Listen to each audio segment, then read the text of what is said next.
Salut toi et bienvenue dans mon univers créatif. Moi c'est Alix, au fil de la patience sur YouTube et Instagram, et tu peux me retrouver sous le pseudo Xyla sur Ravelry. Aujourd'hui je viens te voir pour te faire le bilan de ce qui s'est passé d'un point de vue créatif pour moi en février. Tu pourras remarquer que c'est pas le même cadre de nouveau que les deux épisodes précédents. Je sais un peu le bazar dans mon atelier. Je t'avoue que j'avais un peu la flemme de ranger en vitesse pour ensuite pouvoir m'installer pour filmer. Tu remarqueras aussi peut-être que j'ai un son de voix un peu différent d'habitude. J'espère que ça ne te dérangera pas. Je crois que je suis en train de tomber malade.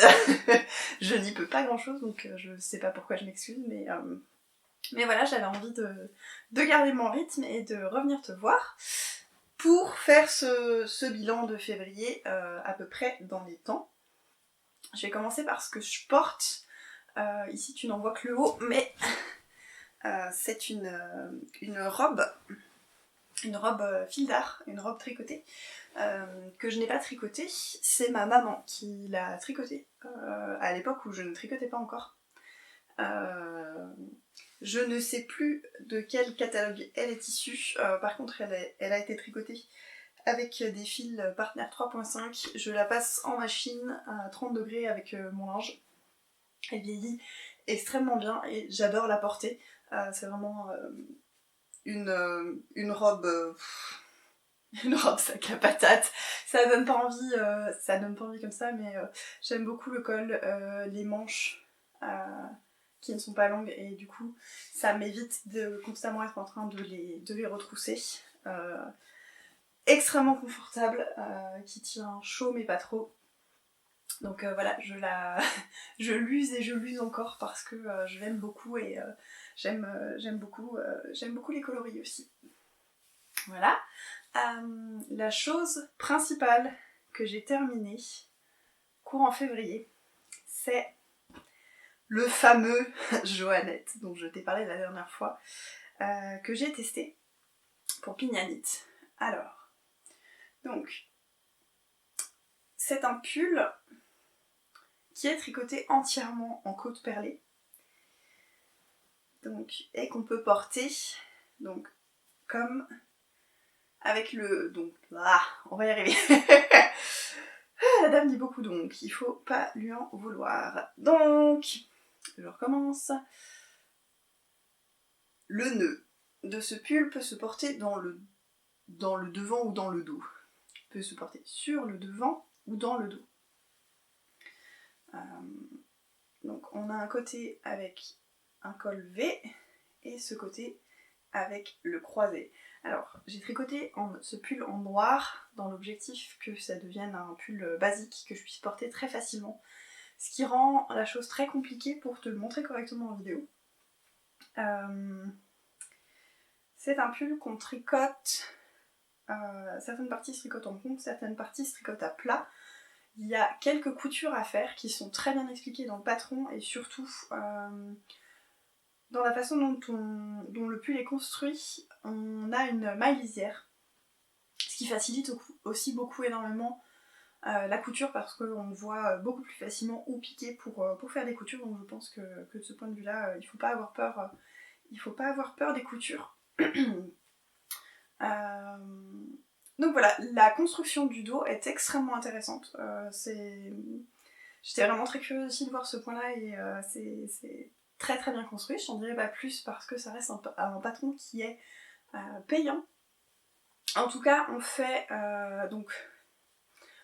cette partie-ci, donc avec le col en V, puis on vient faire le dos, on rejoint les épaules, et ensuite on tricote les manches en rond. Par rapport au patron, j'ai fait quelques modifications avec l'accord de la designeuse. J'ai rajouté 2 à 3 cm sur ma partie qui, moi, est le dos. Je vais le dire tout de suite, comme ça me facilitera la tâche pour t'expliquer. Je le porte avec le nœud devant. Je trouve que ça me va mieux d'un point de vue morphologique. Je trouve que ça rend mieux sur moi de montrer plus de peau. C'est peut-être aussi lié au fait que je me sens moins à l'aise à montrer une grosse partie de mon dos, sachant que j'ai quand même pas mal de boutons bâclés, donc ça doit jouer un petit peu sur ma préférence, mais C'est aussi, j'ai tendance à aimer plutôt, si je peux dégager le devant, je préfère dégager le devant, et du coup le col en V est quand même assez haut, donc le col en croisé, je trouve tombe mieux sur moi. Du coup j'ai rajouté sur le dos quelques centimètres, entre 2 et 3 centimètres, pour rebasculer la ligne d'épaule vraiment sur l'épaule, parce que avant de faire la couture en grafting pour rejoindre le dos et le devant, je me suis rendu compte que si je le faisais là où j'étais censée le faire, sur moi, la ligne d'épaule était sur le... Elle tombait pas comme il fallait, donc j'ai rajouté ces quelques centimètres. J'ai l'impression d'être extrêmement confuse, je suis désolée si c'est le cas. En tout cas, c'est cette modification que j'ai faite. Et ensuite, il y a une modification qui n'est pas voulue, c'est que mon pull est plus court que dans le patron. Il lui manque 2-3 cm. C'est dû au fait que j'ai fait un échantillon avant de tricoter. J'avais le bon échantillon en rang. Non, justement. J'ai fait un échantillon, donc le petit carré. Avant de me mettre à ce test, j'avais le bon échantillon en maille, mais pas en rang. Donc au cours du tricot, j'ai fait très attention à ne pas juste mesurer aussi, parce que mon échantillon avait énormément bougé au blocage. C'est-à-dire qu'avant tricot, j'avais... avant tricot... non, avant tricot, on n'a pas d'échantillon du tout. Avant lavage, j'avais 24 mailles, je crois. Attendez, je vais reprendre mes notes parce que c'était assez... Ça me paraît bizarre dit comme ça. Il me semble que j'avais 24 mailles avant. Alors, où sont les notes ? Bon, ça va être sur les notes que j'ai jetées. C'est très utile. Donc, j'avais 23-24 mailles avant lavage, et après lavage, j'avais 19 mailles pour 10 cm. Donc, mon échantillon s'est vraiment beaucoup étalé, surtout en largeur, mais aussi en hauteur. Donc, j'ai fait une règle de 3 par rapport à mon échantillon pour être certaine de ne pas avoir un pull trop court. Et au final, j'ai quand même un pull trop court parce que mon échantillon sur mon pull, si maintenant qu'il a été lavé, porté, ainsi de suite, si maintenant je le mesure, je n'ai pas le même échantillon en termes de longueur, donc en termes de rang, que sur mon petit échantillon, le petit carré que j'ai tricoté avant. Donc voilà, faire un échantillon ça aide, mais il y a des fois ça aide moyennement. En tout cas, du fait de ce souci d'échantillon en rang, mon pull est plus court. Et surtout, mon pull n'a pas l'aisance qui est recommandée dans le patron. Dans le patron, il est recommandé avec une aisance positive de 10 cm. Dans mon cas, je me retrouve avec un pull qui fait un tour, une circonférence de 88 cm, ce qui correspond exactement à mon tour de buste. Donc j'ai un fit qui est différent par rapport à ce qui est attendu par le patron. Ça peut être un style aussi, mais je préfère le préciser parce que dans le cas où tu aimerais le faire, que tu saches que la façon dont il tombe sur moi, et tu peux voir quelques photos sur Instagram et je t'en mettrai une là, la façon dont il tombe sur moi n'est pas la façon dont il est censé tomber si on suit le patron. La designeuse a ajouté un commentaire ou une modification dans le patron pour être sûr que ça n'arrive pas à nouveau. En tout cas pour éviter que ce problème-là arrive de nouveau. Et une dernière modification que j'ai faite, mais bon ça c'était...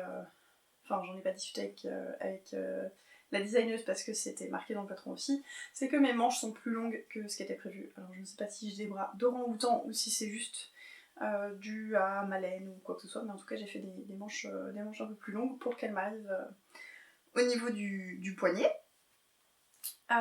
C'est un tricot qui m'aura demandé 70 heures. Alors c'est beaucoup et pas beaucoup, ça dépend des pulls. C'est un pull en côte-torse, je n'avais jamais fait de pull entièrement en côte-torse. C'est quelque chose qui prend vraiment beaucoup de temps, mais dont le rendu est très, très beau. Par contre, sur la fin, pour moi, ça a été l'enfer. C'était vraiment la corvée de tricoter ce pull parce que j'étais en retard pour le test et je voyais que je n'allais pas réussir à finir dans les temps et ça me frustrait énormément parce que quand je m'engage pour un test, déjà c'est très rare, parce que ça a tendance à me stresser, mais quand je m'engage pour un test, on s'engage, quand on teste, à rendre dans les temps. Et là, j'allais pas être dans les temps, et ça m'a beaucoup énervée, contre moi-même, hein, beaucoup. Et du coup, tricoter ce pull est devenu vraiment une corvée. J'en pouvais plus de tricoter des côtes perlées. C'est très demandeur pour les mains quand même, et j'en pouvais plus de toujours faire le même point et de me forcer à faire toujours ce pull, ce tricot-là, et ne pas avancer sur les autres pour vraiment mettre tout mon temps pour essayer de finir à temps. Au final, on a eu, je sais plus si c'est pas 2 semaines de rab, donc j'ai réussi à finir dans les temps avec prolongation. Mais ça m'a vraiment dégoûté des tests. On va dire que déjà les tests c'était pas quelque chose que j'appréciais énormément. Enfin, il y a une partie que j'aime beaucoup dans le test qui est le fait de pouvoir aider la designeuse, amener ce côté... je rigole parce que je travaille en contrôle qualité. Du coup, ce contrôle du patron, ce contrôle de moi à tel endroit je tombe exactement sur ce que tu as ou pas, ou ah tiens ça marche vachement bien, et faire des retours positifs, négatifs, avoir le sentiment de faire partie d'une équipe de test, c'est quelque chose que je trouve vraiment très très bien. Par contre, et ça a été quasi systématique, quand je fais un test, je me mets une pression monstre. Mais quand je dis une pression monstre, c'est que c'est vraiment, je me mets une pression sur il faut que j'avance plus vite, il faut que je sois que je repère absolument tout, et du coup j'en perds le plaisir du tricot. En tout cas pour celui-là ça a été le cas. C'est pas lié à la designeuse, c'est pas lié à l'équipe de test, c'est vraiment beaucoup ma vision du test, mais même pas une vision consciente forcément. J'en ai beaucoup discuté avec des copines tricot aussi, ça m'a pas mal aidé, elles m'ont beaucoup soutenue aussi et encouragée. Mais en tout cas, je me suis dit que je ne referai sûrement pas de test, ou bien si je fais un test, ce sera un test pour quelque chose de petit et où on a vraiment beaucoup de temps. J'ai en tête la bralette que j'avais testée l'année dernière, où je sais que, surtout dans ma taille, pour le coup, parce que je fais une taille petite, souvent, une des plus petites tailles quand je tricote. Pour la bralette, on avait vraiment un temps vraiment très très long, et du coup, j'avais ce côté de il faut que je finisse, il faut que j'avance et ainsi de suite, mais je savais quand même que j'avais vraiment beaucoup de temps, un temps très large qui permettait aussi à beaucoup de personnes de pouvoir s'inscrire au test et ainsi de suite. Et du coup, je pense que si je fais un test, ce sera uniquement dans des conditions où il y a un temps qui est prévu extrêmement large. Voilà, je blablate. En tout cas, c'était mon pull Joannette, je l'ai terminé, j'en suis contente. J'avais un gros doute par rapport à est-ce que j'allais aimer le fit sur moi ou pas. Je suis convaincue, mais pas totalement. Je pense que je vais essayer de fermer un tout petit peu plus le nœud pour qu'il se recale un tout petit peu peut-être vers le centre. Il faut que j'essaye, parce qu'au fur et à mesure du porté dans la journée, il a tendance à vraiment se mettre à la limite de tomber. Juste à la limite, mais vraiment à la limite de tomber. Et j'ai quand même tendance à toujours être en train d'essayer de le replacer. Donc je vais essayer de faire ça. Je ne t'ai pas encore parlé des laines que j'ai utilisées pour le tricoter. Donc c'est un pull que j'ai tricoté en utilisant un brin de Super Kid et un brin de laine et cachemire de la marque Textile de la marque. Donc voilà, les deux en noir. J'ai un petit peu de reste, mais tac. Voilà, globalement j'ai ça de reste, et j'ai ces deux pelotes là qui ne sont pas entamées. J'avais pris, dans le doute, quand j'avais passé commande, j'avais pris une pelote de plus de chaque, parce que je voulais être sûre d'avoir la bonne quantité. Et ce sera pas perdu, parce que pour mon anniversaire, mes copines tricot m'ont pourri gâté, vraiment. Et parmi cette pourri gâterie, Sylvette m'a offert le patron du... J'ai vraiment toujours un souci avec le nom. Une pochette zippée Du coup ça doit pas être la Honey Bucket Bag, c'est la Honey quelque chose de petite knit. Et je vais me la tricoter en noir. Voilà, donc je sais déjà ce que je vais faire avec une partie de cette laine-là. J'ai fini. J'ai fini aussi le même week-end où j'ai fini le Joannette. J'ai fini ce pull-ci, qui du coup est le pull Enchanted Forest dont je te parlais la dernière fois, que j'avais déjà presque terminé mais que j'avais mis en pause pour pouvoir finir le Joannette. Du coup c'est un patron que tu ne peux plus retrouver, qui était un patron de Knit with Chocolate, qui a arrêté son activité. C'est un patron où j'ai fait quelques modifications. Je réfléchis, je fais la liste complète des modifications que j'ai faites. Donc j'ai enlevé un motif complet, une répétition de motifs complète pour être sûr qu'il ne soit pas trop grand, parce que mon échantillon était plus large que celui de la designeuse. J'ai décidé aussi de faire des côtes contrastantes. On ne voit pas grand chose là, mais de faire toutes les côtes en contrastante et de faire une longueur de manche qui est plus courte. C'est plus long que des manches 3/4 et plus court que des demi-manches. Plus long que de la demi-manche, plus court que de la 3/4. Je sais pas exactement comment te définir la longueur de manche. Je n'ai pas encore pris le temps de faire des photos. En tout cas, je l'ai porté aussi. J'ai beaucoup aimé le porter, sauf j'ai un petit souci qui est cette laine jaune, qui est une laine, je dis laine, je suppose qu'il y a de la laine dedans. D'un point de vue touché, ça fait quand même laine. C'est une laine c'est un fil que j'ai acheté chez Emmaüs. Je n'ai pas d'étiquette, je n'ai pas d'informations dessus. Et c'est un fil qui me gratte un peu. Quand même.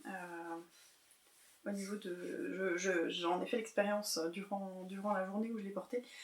C'est que j'avais tendance à toujours me gratter là où cette laine tombait. Au niveau du buste, ça allait. Parce que du coup, il y a quand même un mélange des deux laines sur l'envers.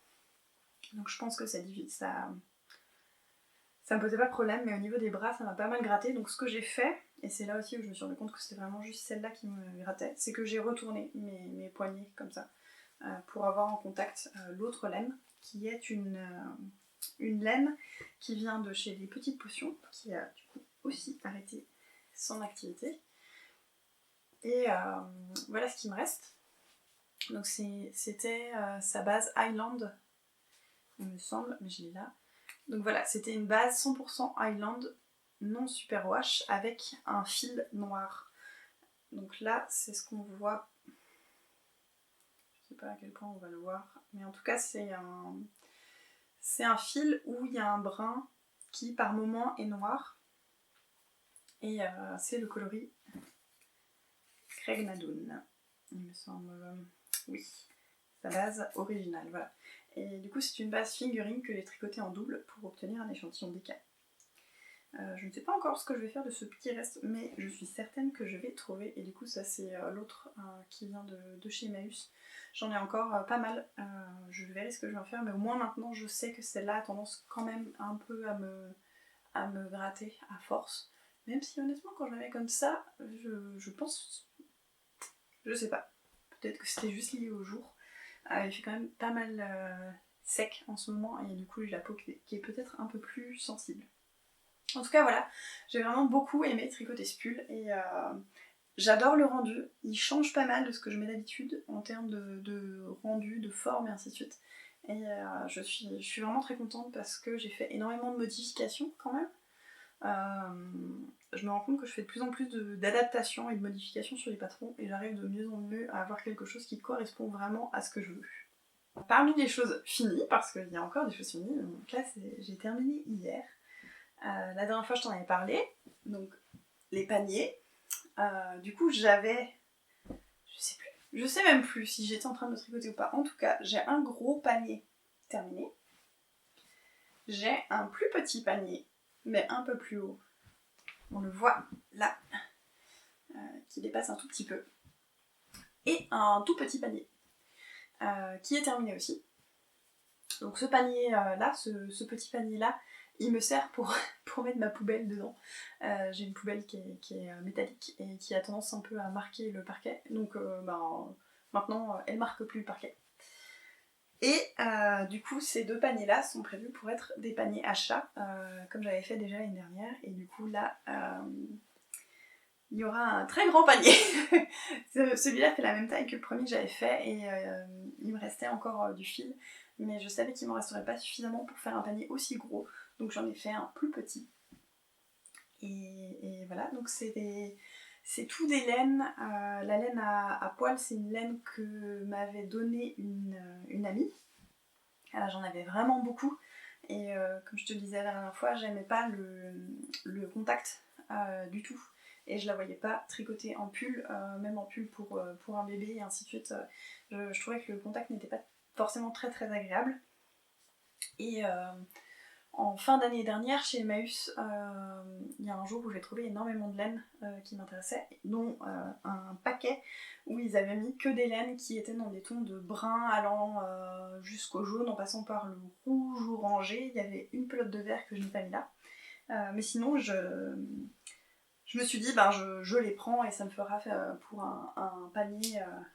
Alors au début je m'étais dit un panier et au final j'ai pu en faire un deuxième. Ça m'a permis de passer énormément de restes et de faux restes comme je dis, vu que j'ai quand même acheté de la laine dans le but de faire ces projets là. Mais au total il me semble que j'ai dû passer 2500 mètres et 1,5 kg de fil dans tous ces paniers qui j'espère seront bientôt occupés. On va bientôt adopter deux petites chatouines et j'espère qu'une fois qu'elles auront pris un peu leur marque, elles dormiront dedans. Et sinon, c'est pas grave. En tout cas, c'est des projets très satisfaisants à faire parce que ça avance quand même assez vite. Il m'a fallu à peu près 5 heures pour faire celui-ci.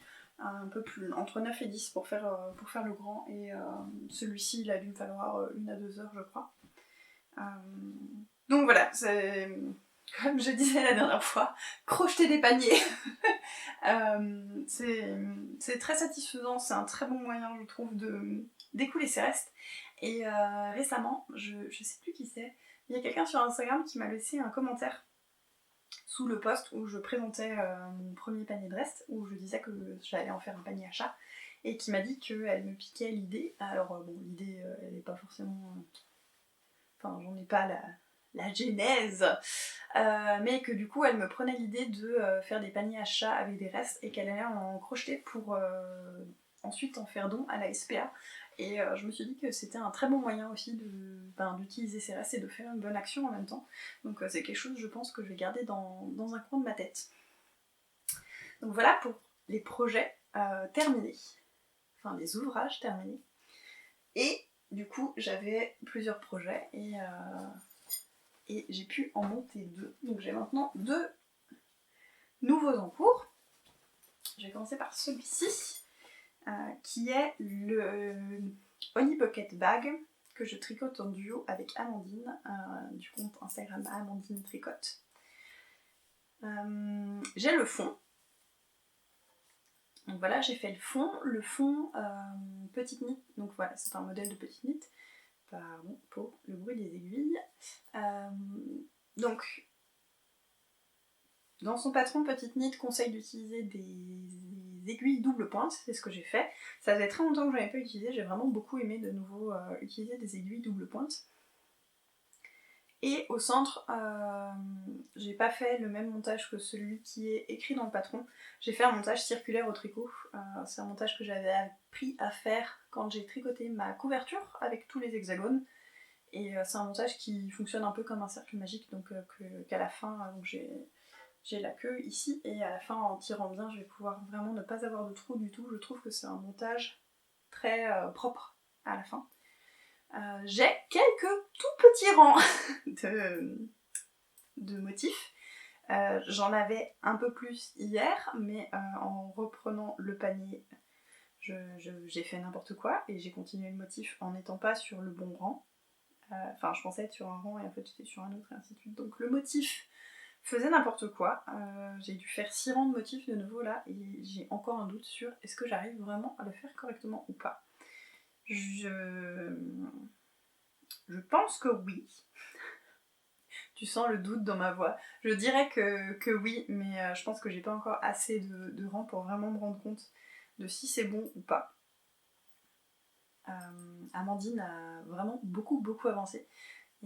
Et du coup, c'est bien parce que comme ça, elle me motive. Et vu que elle m'envoie des photos régulièrement, donc je vois que ça rend bien à la fin, donc ça me motive aussi à continuer. Je tricote assez peu sur celui-ci. C'est pour ça qu'il avance assez lentement. Parce que c'est très demandeur pour les mains, je trouve.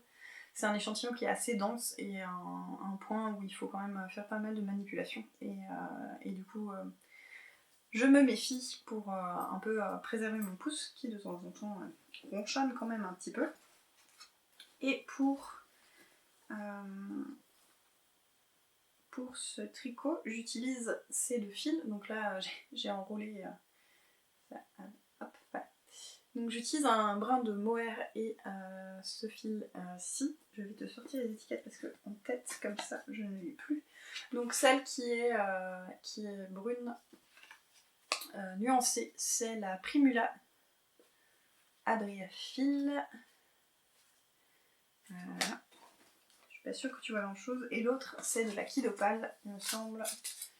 Voilà, c'est la Kid Opal de Fonty. Donc la mohair. Mohair et polyamide. Et l'autre, c'est de la Merino. C'est des laines que j'ai eues dans mon calendrier de l'Avent de ma très chère Marianne. Donc voilà, je suis contente de faire un petit projet comme ça. Un petit projet en utilisant ces fils et c'est un projet copine quoi. parce que c'est de la laine offerte par une copine avec un patron tricoté en duo et j'ai mis le très joli marqueur du mois de février de l'Apollonie qui fait des marqueurs fleurs de nouveau dans un style que j'aime vraiment beaucoup.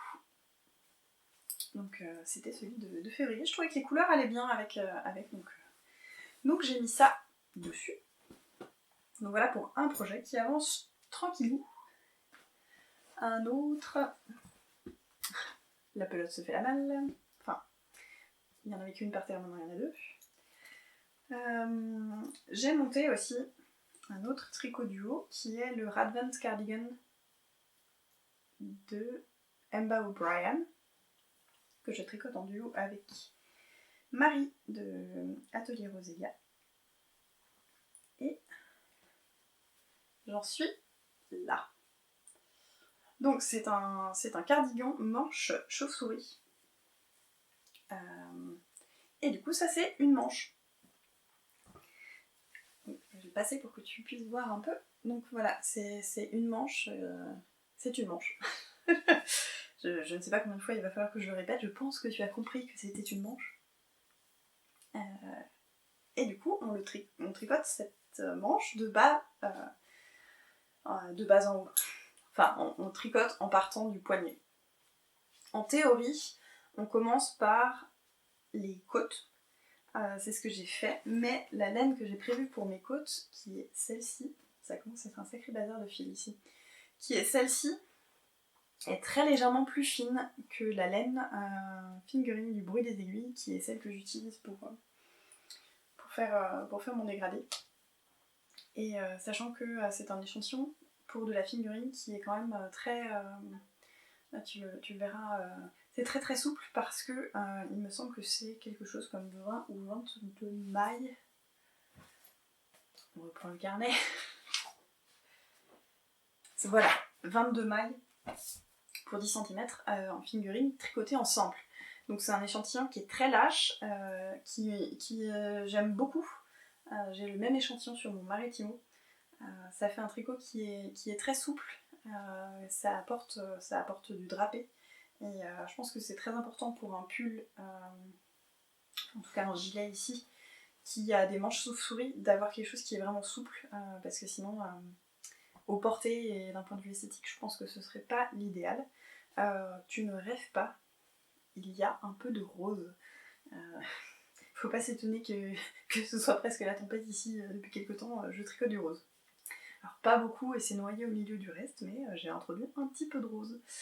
Et même un peu de violet, qui sont des couleurs que je tricote pas habituellement.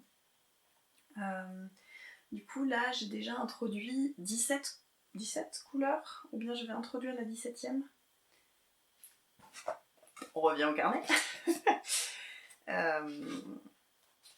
On en est où?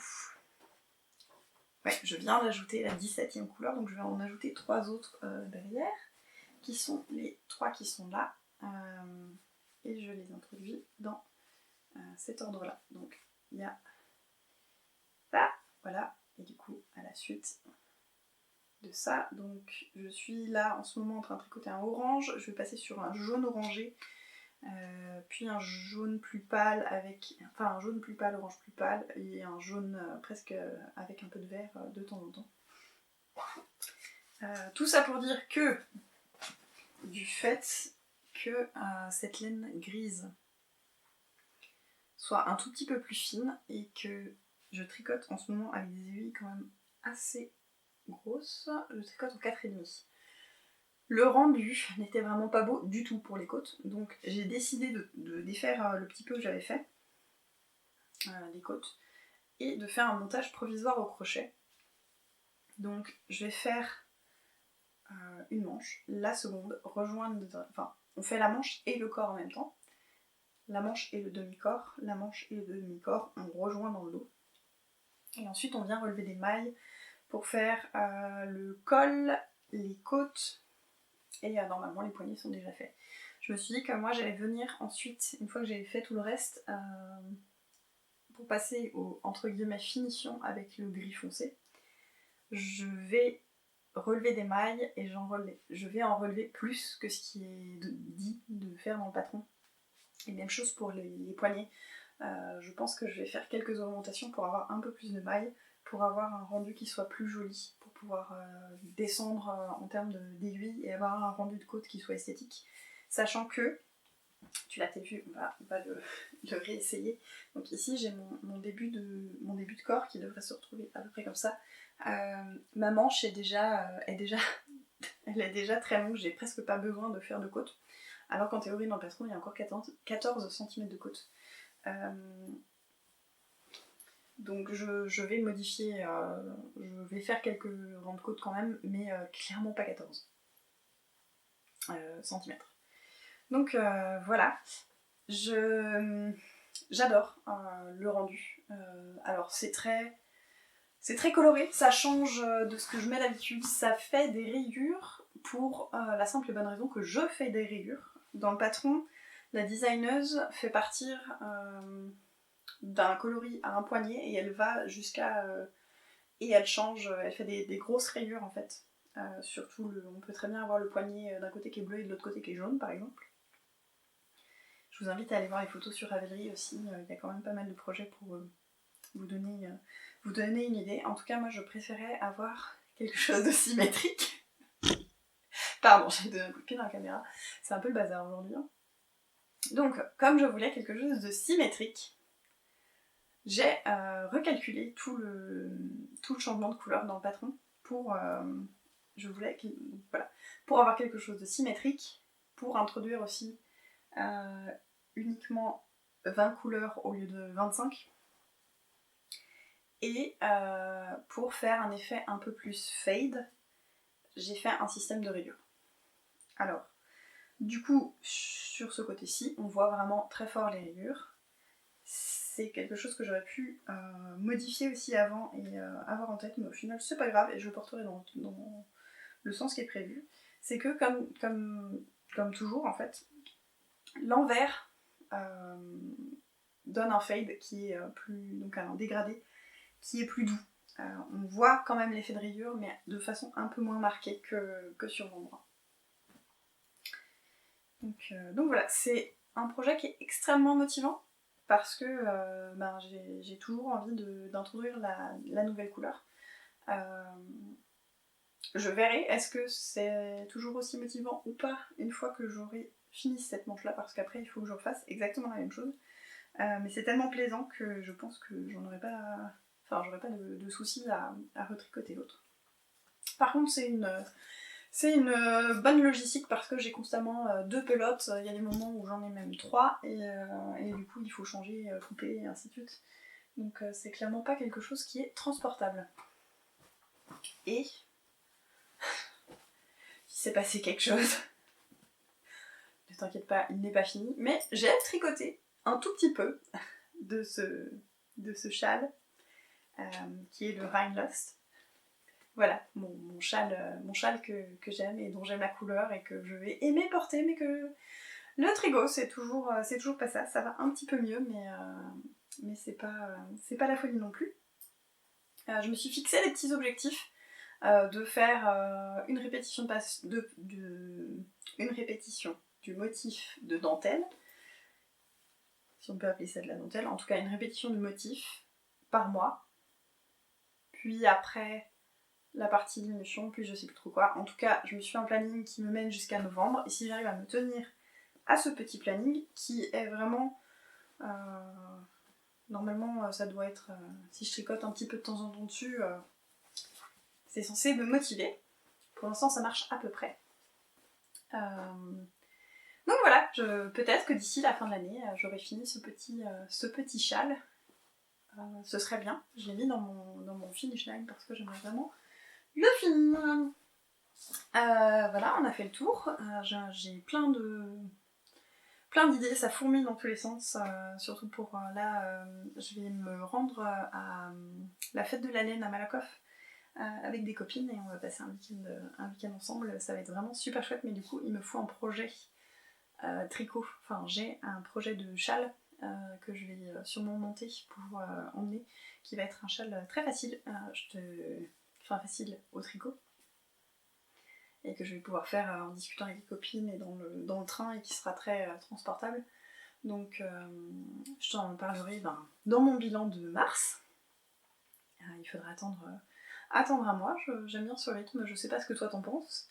Mais un bilan comme ça, oui, plus ou moins long du coup en fonction de si je blablate beaucoup. Il me semble que là j'ai pas mal blablaté, puis là j'ai fini pas mal de choses et je voulais quand même essayer de t'en parler en détail. J'aimerais bien aussi, j'y ai pensé dans la semaine, j'en ai un peu discuté avec les copines, j'aimerais bien faire des vidéos thématiques.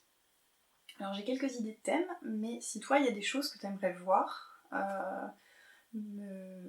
voir le traitement que moi je ferais de certains sujets ou je sais pas moi, je pensais aussi à des vidéos inspiration patron, pas forcément très longues mais autour d'un thème précis, comme les torsades, le jacquard, utiliser ses restes, faire des décos de saison, qu'est-ce que j'ai pensé à... J'ai fait une liste où il y avait 8 thèmes différents, donc j'aurais de quoi faire, mais avant de les faire, parce que ça prend du temps, j'en ai envie, mais j'aimerais savoir aussi si toi ça t'intéresse, parce que je n'ai pas envie non plus de faire des vidéos qui au final ne seraient pas regardées du tout, des vidéos extra entre gros guillemets. Donc voilà, s'il y a des idées Si t'as des idées de vidéos, de thèmes, de choses que tu aimerais me voir traiter, laisse-moi un commentaire. Soit ici, soit tu peux venir me discuter. Il faut que ça s'arrête. Tu peux venir discuter avec moi sur Instagram aussi pour me faire part de ça. Je vais m'arrêter là. Je te souhaite une très bonne journée ou une très belle soirée en fonction de quand tu regardes cette vidéo. J'espère que tu auras passé un très bon moment et je te dis à la prochaine fois. Salut!